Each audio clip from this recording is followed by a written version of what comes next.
Morning students, BEd second year का paper knowledge and curriculum ज्ञान और पाठ्यचर्या विषय के अंतर्गत हम लोगों ने ज्ञान के अवधारणा और अर्थ देखना प्रारंभ किया था। अब तक हम ज्ञान के अर्थ को 4 परिप्रेक्ष्य में देख चुके हैं। पहला है ज्ञान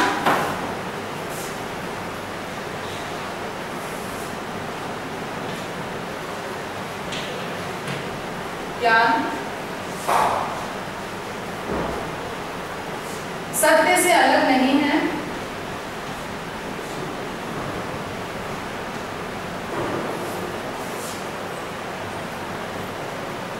सत्य से अलग नहीं है, स्वयं प्रकट होता है।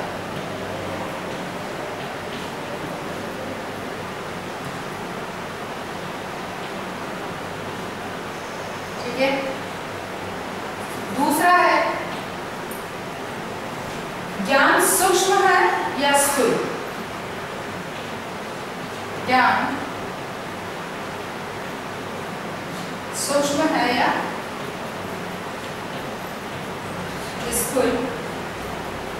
तीसरा है ज्ञान सक्रिय है या निष्क्रिय।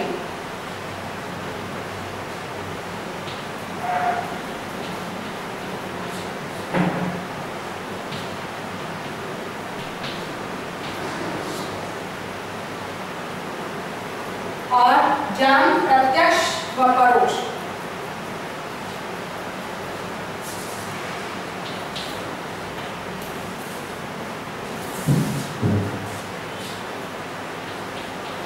ज्ञान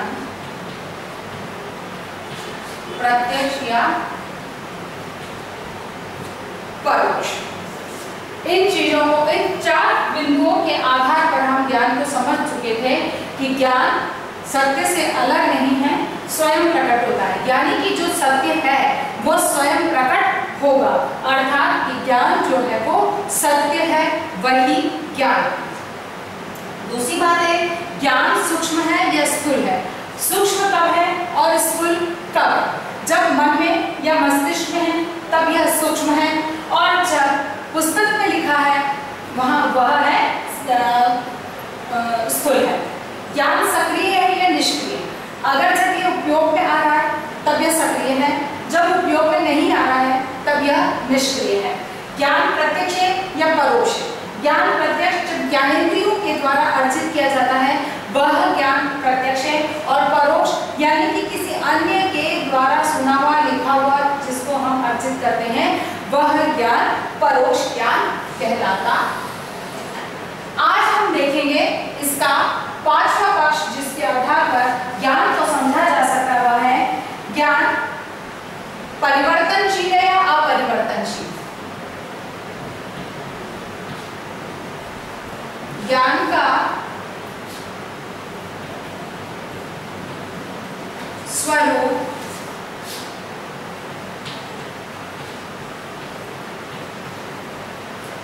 परिवर्तनशील है या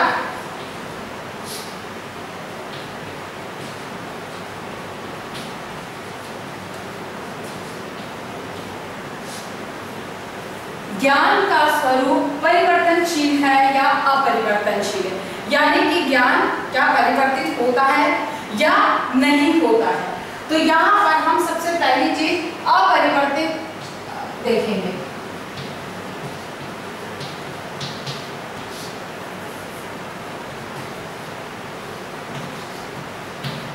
अपरिवर्तनशील के अंतर्गत हम समझेंगे कि ज्ञान अपरिवर्तनशील है। कौन सा ज्ञान? जिसके अंतर्गत ये स्पष्ट है कि जो ज्ञान जिसमें किसी भी प्रकार का कोई परिवर्तन नहीं आता है, जैसे कि न्यूटन का सिद्धांत,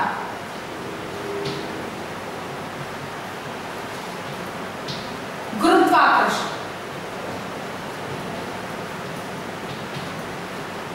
गुरुत्वाकर्षण का जो सिद्धांत है, इस सिद्धांत में स्पष्ट है कि जहां पे गुरुत्वाकर्षण की शक्ति विद्यमान होगी वहां पर वस्तुएं स्वतः इसकी ओर खिंचती चली जाएगी। यानी कि जहां पर गुरुत्वाकर्षण का बल विद्यमान है, वस्तुएं, पदार्थ, हर चीज उसकी ओर खिंचती चली जाएगी। पृथ्वी में गुरुत्वाकर्षण का बल विद्यमान है, अर्थात समस्त वस्तुएं जमीन की तरफ ही आकर्षित होती है, वहीं पर आकर गिरती है। हम जमीन पर आसानी से खड़े हो पाते हैं क्योंकि यहाँ पर गुरुत्वाकर्षण का बल है जो हमें यहाँ पर नीचे की तरफ बनाए रखता है। अंतरिक्ष की जहाँ बात करते हैं वहां पर गुरुत्वाकर्षण का बल नहीं है।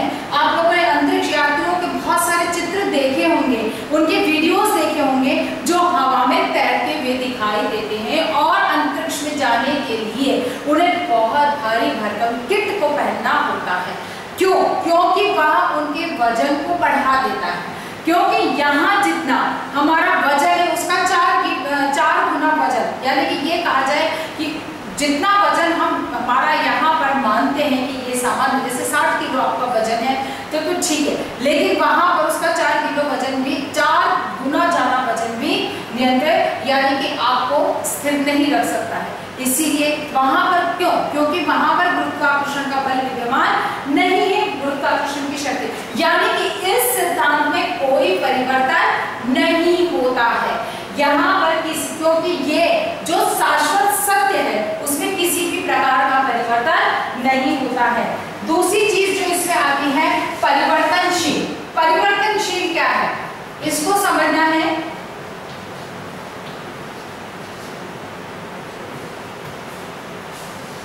परिवर्तनशील अवस्था कौन सी है? ये 2 अवस्थाएं इसकी होती हैं। पहली अवस्था जो कि धीमे धीमे इस तरह से परिवर्तित होती है कि उसका जो परिवर्तित स्वरूप है, परिवर्तित स्वरूप जो है वो हमें दिखाई नहीं देता है। जब पूर्ण रूप से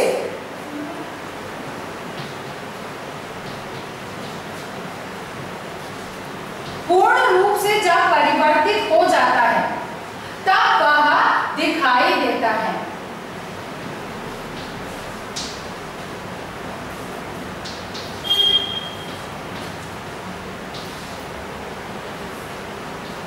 ठीक है, यानी कि जब धीमे धीमे इस तरह से परिवर्तन होता है कि जैसे जैसे वो परिवर्तित होता है हमें उसके स्वरूप के बारे में पता ही नहीं चल रहा है। जब वो पूर्ण रूप से परिवर्तित हो जाता है तब हमें दिखाई देता है या समझ में आता है कि ये बहुत बड़ा परिवर्तन हुआ है। यानी कि स्टेप बाय स्टेप जब होता है तो हमें वह चीज दिखाई या समझ में नहीं आती है। फॉर एग्जाम्पल यहाँ पर हम फैशन को लेते हैं। फैशन की दुनिया में बहुत सारे परिवर्तन है जो तत्काल दिखाई देते हैं, लेकिन एक परिवर्तन जो मैं एग्जाम्पल के तौर पे आप लोगों को बताना चाह रही हूँ वो है हमारी पारंपरिक वेशभूषा।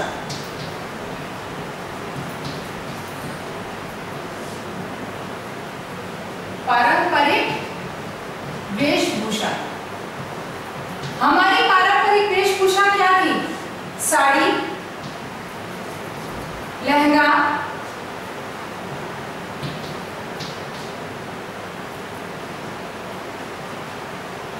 लहंगा ओढ़ना आदि हमारी पारंपरिक वेशभूषाएं थी। ठीक है, मुगलों के भारत में आने से, मुगलों के भारत में आने से इनकी जो पारंपरिक वेशभूषा थी वो क्या थी? सलवार कुर्ता। ठीक है, अब आप कोई तिथि, दिन या कोई डेट आप बता सकते हैं कि किस दिन हमारे यहाँ पर पारंपरिक वेशभूषा के साथ में सलवार कुर्ते ने भी एक पारंपरिक पोशाक का रूप धारण किया? किसी को नहीं पता है। इससे धीरे धीरे हमारे समाज की इस फैशन की व्यवस्था में इस तरह से हस्तक्षेप किया कि धीरे धीरे इस तरह से परिवर्तन आया कि हम कोई भी दिन, तिथि, वार या वक्त हम नहीं बता सकते कि हमारी पारंपरिक वेशभूषा के साथ में इसने कब पारंपरिक वेशभूषा का रूप धारण किया। अर्थात इस आधार पर ज्ञान जो है वो परिवर्तनशील होता है। यही चीज, ये एक एग्जाम्पल है। वैसे ही ज्ञान की व्यवस्था में भी है कि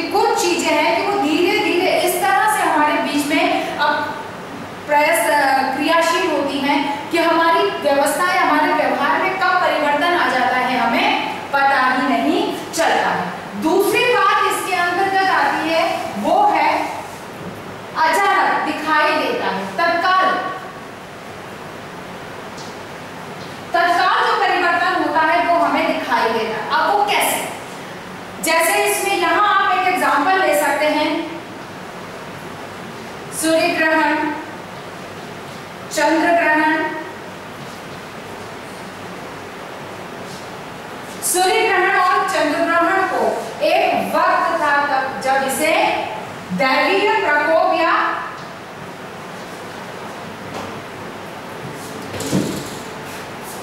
दैवीय प्रकोप या घटना माना जाता था, क्योंकि सूर्य ग्रहण का चंद्र ग्रहण हुआ। हमको इसके बारे में क्या इसकी प्रक्रिया है, क्यों होता है, कैसे होता है, हमें इसकी कोई जानकारी नहीं थी। तो हम इसे ये मानते थे कि यह कोई दैवीय प्रकोप है या कोई दैवीय घटना है। लेकिन जैसे जैसे अंतरिक्ष के बारे में हमें जानकारी हुई तो हमें पता चला कि पृथ्वी का सूर्य के चारों तरफ चक्कर काटना और चंद्रमा का पृथ्वी के चारों ओर चक्कर काटने की इस प्रक्रिया में जब ये तीनों एक लाइन में आ जाते हैं तब सूर्य ग्रहण या चंद्र ग्रहण होता है। कहने का मतलब कि इस ज्ञान की जैसे ही पता चला इसमें तत्काल परिवर्तन आया कि नहीं, यह कोई दैवीय प्रकोप नहीं है बल्कि यह एक क्रिया है, प्रक्रिया है जिसके आधार पर सूर्य ग्रहण और चंद्र ग्रहण होता है। कहने का मतलब यह हुआ कि ज्ञान जहां परिवर्तन अपरिवर्तनशील है वहीं पर यह परिवर्तनशील भी है, क्योंकि इसमें जहां जरूरत है या जहां संभव है वहां पर परिवर्तन हो सकता है और जहां पर संभव नहीं है यानी कि जो शाश्वत सत्य है उसमें किसी भी प्रकार का परिवर्तन नहीं आता। अगली बात जो इसके अंदर आती है, हमारी छठी बात, जो किस तरह से हम ज्ञान को समझेंगे। ज्ञान क्या अनुभूति मात्र है?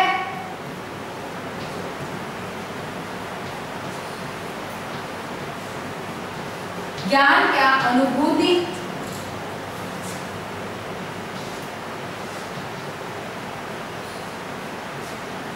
मात्र है?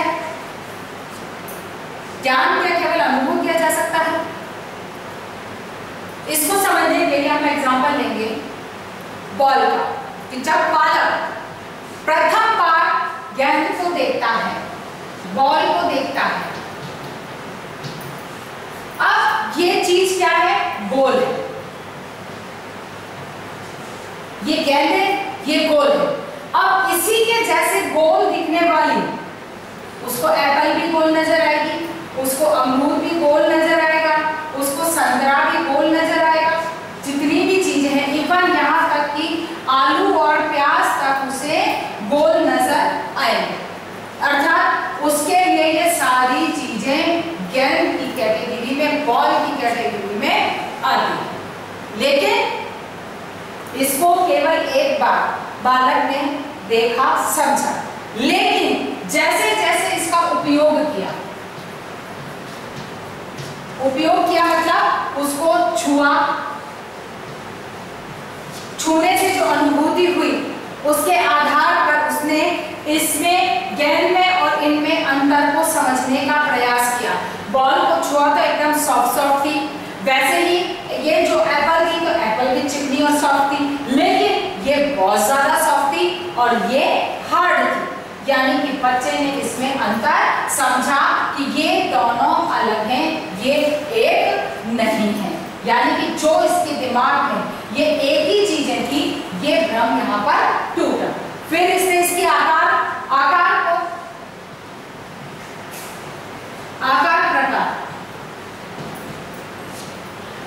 और प्रकार को उसने देखा तो उसको लगा कि नहीं, ये गेंद के आकार का नहीं है, अर्थात ये गेंद या बॉल नहीं।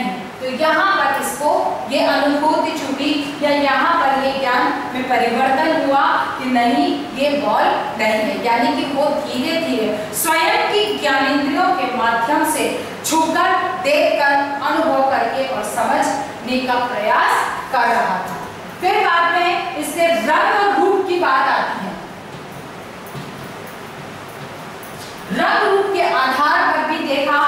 इसका रंग अलग, इसका रंग अलग, इसका रंग अलग।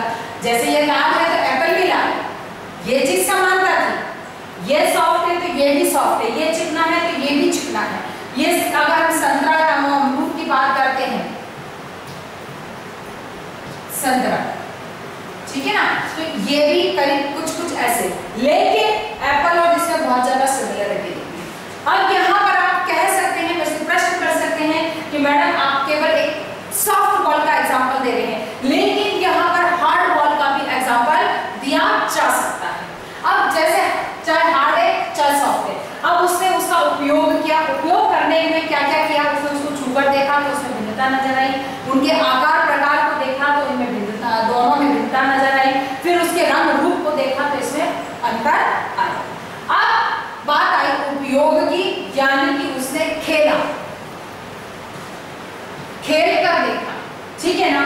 तो खेल के देखने में बॉल को, चाहे वो हार्ड बॉल थी चाहे सॉफ्ट बॉल थी, कैसी भी बॉल थी, उसने गुड़काया, क्योंकि बच्चा इस समय बहुत जोर से दूर तक नहीं फेंक सकता, तो उसने उसको गुड़काया या अपनी ताकत से जितना संभव था उसने फेंका।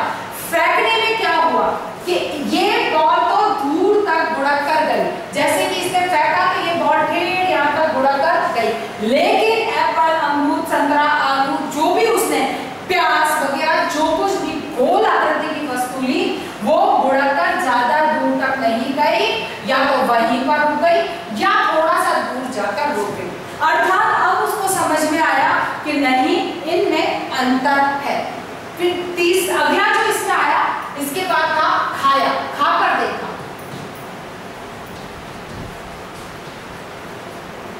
ठीक है।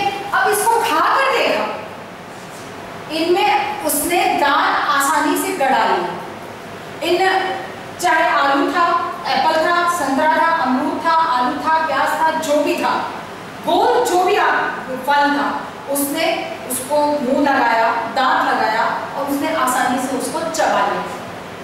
बॉल उसकी पकड़ में नहीं आई।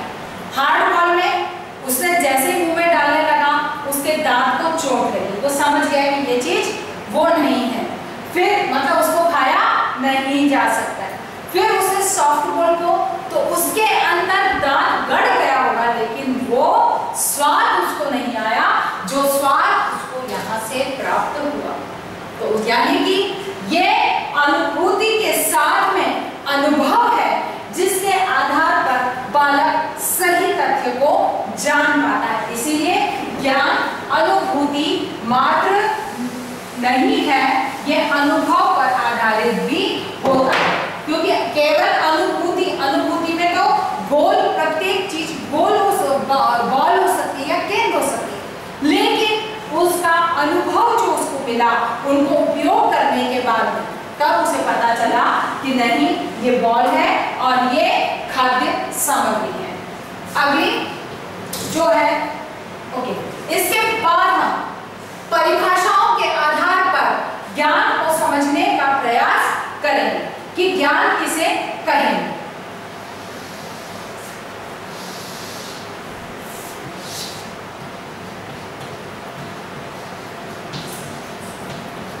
क्योंकि ज्ञान को परिभाषित करना आसान कार्य नहीं है, क्योंकि हर एक ने, किसी ने ज्ञान को सत्य या स्वयं प्रकट होने की दृष्टि से देखा कि ज्ञान वही है जो स्वयं प्रकट होता है, किसी ने ज्ञान को सूक्ष्म स्थूल अवस्था में देखा कि जो सूक्ष्म है या जो स्थूल अवस्था में है वही ज्ञान है, यानी कि जो मन में है या किस पुस्तकों में लिखा गया है सिर्फ वही ज्ञान है। किसी ने ये कहा कि ज्ञान सक्रिय और निष्क्रिय है, अर्थात जब उपयोग में लाया जाता है तब ये सक्रिय और जब उपयोग में नहीं लाया जाता है तब ये निष्क्रिय है।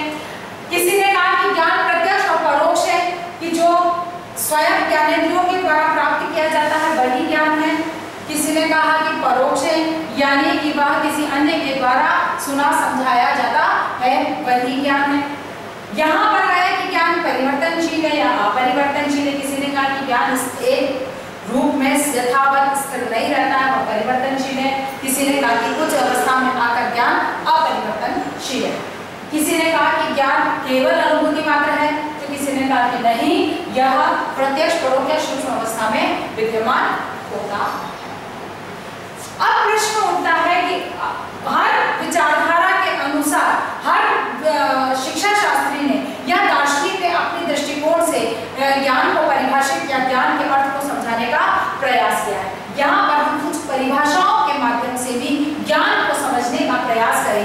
सबसे पहली परिभाषा हम लेते हैं प्लेटो की। प्लेटो की परिभाषा क्या है? प्लेटो ज्ञान को क्या कहते हैं, किसे कहते हैं ज्ञान? पहले इस चीज को समझ देख लीजिए। विचारों की दैवीय व्यवस्था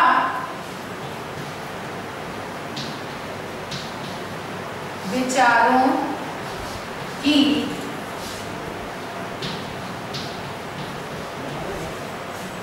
दैवीय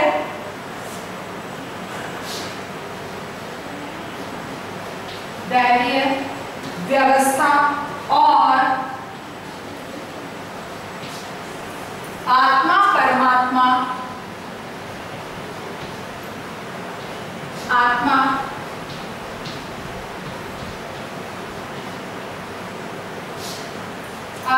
परमात्मा के स्वरूप को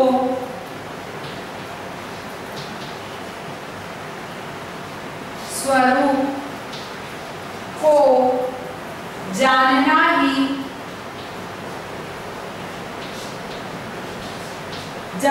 ही सच्चा ज्ञान है। सच्चा ज्ञान है। ठीक है। प्लेटो की परिभाषा के अनुसार ज्ञान क्या है? प्लेटो किसे कहते हैं, ज्ञान को किस तरह से परिभाषित करते हैं? चूंकि प्लेटो आदर्शवादी थे,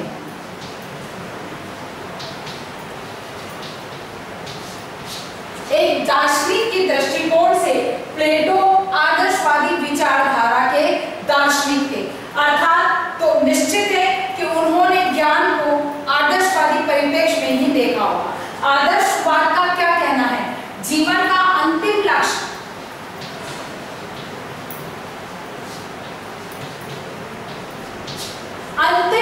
आदर्शवाद के अनुसार अंतिम लक्ष्य क्या है?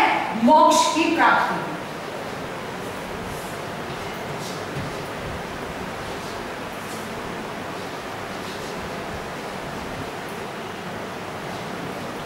ठीक है।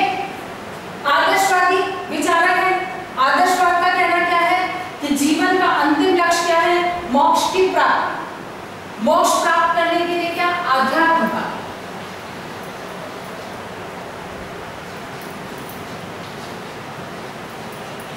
आध्यात्म का ज्ञान होना आवश्यक है। मोक्ष की प्राप्ति अर्थात कि आत्मा का परमात्मा से मिलन। आध्यात्म की दृष्टि से मोक्ष की प्राप्ति क्या है? आत्मा का परमात्मा से मिलन। ठीक है। यहां पर पहले इस चीज को समझिए। प्लेटो कौन थे? एक आदर्शवादी विचार दार्शनिक थे। उनकी विचारधारा आदर्शवादी थी। आदर्शवाद का क्या कहना है? जीवन का अंतिम लक्ष्य क्या है? मोक्ष की प्राप्ति। मोक्ष की प्राप्ति अर्थात आत्मा का परमात्मा से मिलन। आध्यात्मिक परिप्रेक्ष्य से आत्मा का परमात्मा से मिलन होना ही मोक्ष की प्राप्ति कहलाता है। अब इसी मोक्ष की प्राप्ति के लिए जो आध्यात्मिक पथ पर चलकर जो जीवन को जीने की कला को सीखा जाता है, उसी परिप्रेक्ष्य में प्लेटो ने ज्ञान को समझाने का प्रयास किया है। फिर सुनिए कि प्लेटो एक आदर्शवादी विचारक दार्शनिक थे, यानी कि ये एक दार्शनिक थे जिनकी विचारधारा आदर्शवादी थी। आदर्शवादी विचारधारा के अनुसार जीवन का अंतिम लक्ष्य क्या है? मोक्ष की प्राप्ति। मोक्ष की प्राप्ति के का अर्थ है आत्मा का परमात्मा से मिलन, जिसके लिए आध्यात्मिक परंपरा पर चलते हुए व्यक्ति मोक्ष की प्राप्ति कर सकता है। इसी परिप्रेक्ष्य में इसी के लिए जो ज्ञान है वही ज्ञान कहलाता है। अर्थात विचारों की दैवीय व्यवस्था, यानी कि जो आपकी विचारात्मक अवस्था है वह दैवीय है। दैवीय अर्थात कि किसी आत्मा परमात्मा से संबंध जिसका होता है, यानी कि आपकी जो विचारधारा है वह परमात्मा से संबंध या परमात्मा के द्वारा व्यवस्थित होती है और आत्मा परमात्मा के स्वरूप को जानना ही ज्ञान कहलाता है।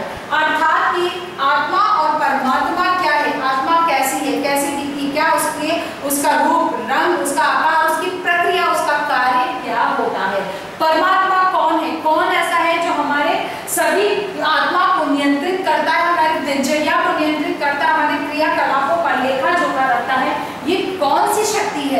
इसी के स्वरूप को जानना ही ज्ञान कहलाया है या सच्चा ज्ञान कहलाता है। अर्थात कि आत्मा से परमात्मा के मिलन के लिए जो दैवीय व्यवस्था है उसको समझने के लिए ही जो जानने की व्यवस्था जो है या स्वरूप जो है वह सच्चा ज्ञान कहलाता है।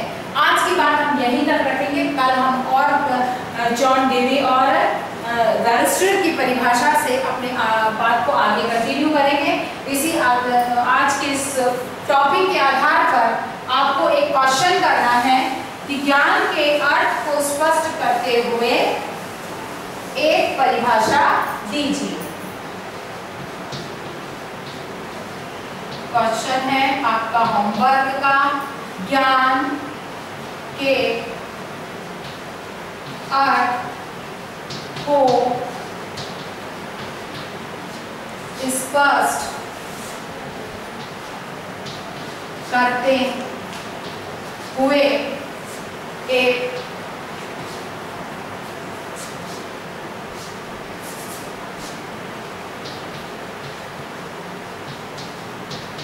परिभाषा दीजिए। ठीक है, ज्ञान के अर्थ को स्पष्ट करते हुए कोई एक परिभाषा दीजिए। इस प्रश्न को आपको हल करना है। अपनी बात को समाप्त करने से पहले कोविड-19 की इस महामारी के दौर में अपने आप को सुरक्षित रखें। अत्यधिक आवश्यकता होने पर ही घर से बाहर निकलें, अन्यथा अपने घर में रहें, सुरक्षित रहें। घर से बाहर निकलते हैं तो मास्क लगाकर निकलिए या कपड़े से मुंह को बांध कर निकलिए। सोशल डिस्टेंसिंग का पालन कीजिए, कम से कम 2 गज का डिस्टेंस बनाकर रखिए और अपने हाथों को सैनिटाइज करते रहिए टाइम पर और साबुन से हाथ धोते रहिए। स्वस्थ रहिए, सुरक्षित रहिए। धन्यवाद।